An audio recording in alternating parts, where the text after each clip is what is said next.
Updates at pinakahuling mga usapin sa mundo ng palakasan. Atin ang pakinggan dito sa Ang Pilipinas Ngayon.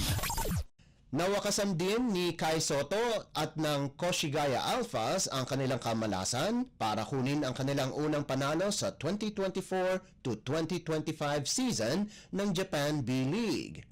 Tinulungan ng 7'3" Gilas Pilipinas player ang Koshigaya sa 88 to 81 panalo laban sa Shimane Susano Magic sa larong ginanap sa Winghat Kasukabe, kung saan nagposte si Sotto ng isa na namang double-double performance.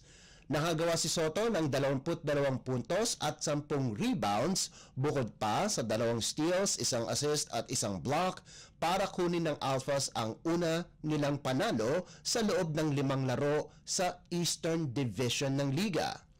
Isa rin sa mga nagpakitang gilas sa Liga si Roosevelt Adams, kung saan ang Filipino-American wingman ay pinangunahan ang Yamagata Wyverns sa isang panalo laban sa Toyama Grouses.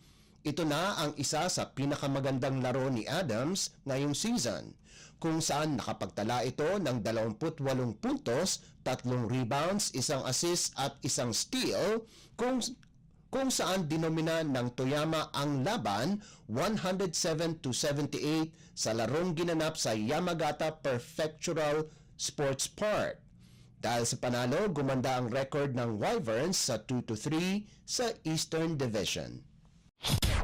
Updates at pinakahuling mga usapin sa mundo ng palakasan. Atin ang pakinggan dito sa Ang Pilipinas Ngayon. Binuhos ng De La Salle University ang lahat para tapusin ang mahabang dominasyon ng National University sa Shakey's Super League o SSL na ginanap sa Rizal Memorial Coliseum. Mula sa mababang performance sa second set, linampaso ng Lady Spikers ang Lady Bulldogs sa dalawang magkasunod na set para kunin ang 32 to 30, 14 to 25, 25 to 22 at 25 to 21 panalo sa second round ng 2024 Collegiate Preseason Championship. Dahil sa talo, nahinto na ang winning streak ng Lady Bulldogs sa 28 na nagkampyon ng 2 beses sa torneo. Nangibabaw ang dating UAAP Rookie Most Valuable Player na si Angel Canino para sa Lasal sa nagawa nitong 20 puntos habang nagdagdag si Shivana Lapot ng 18 puntos.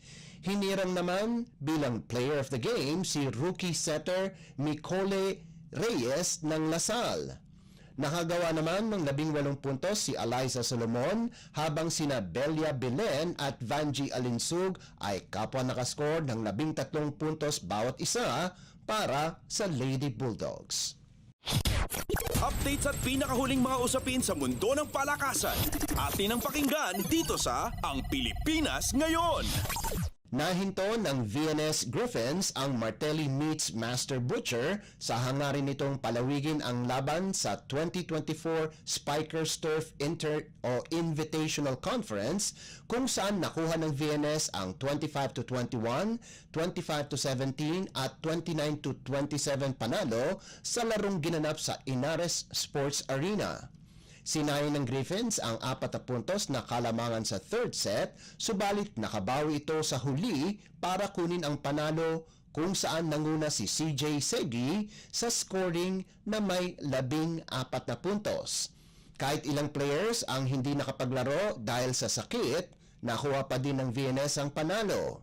Nagdagdag naman si Kim Liray sa nagawa nitong 14 puntos habang nagambag si Christian Olaez ng 10 puntos mula sa 7 attacks at 3 blocks para sa VNS. Nanguna naman sina Andre Bundok at Jerome Cortez para sa Martelli Meets na nagtapos na may 10 at 9 na puntos ayon sa pagkakasunod. Updates at pinakahuling mga usapin sa mundo ng palakasan. Atin ang pakinggan dito sa Ang Pilipinas Ngayon. At yan ang pinakahuling balita sa larangan ng palakasan. Para sa Radyo Pilipinas World Service, ito po si Leo Magpayo. Magandang araw. Updates at pinakahuling mga usapin sa mundo ng palakasan. Atin ang pakinggan dito sa Ang Pilipinas Ngayon.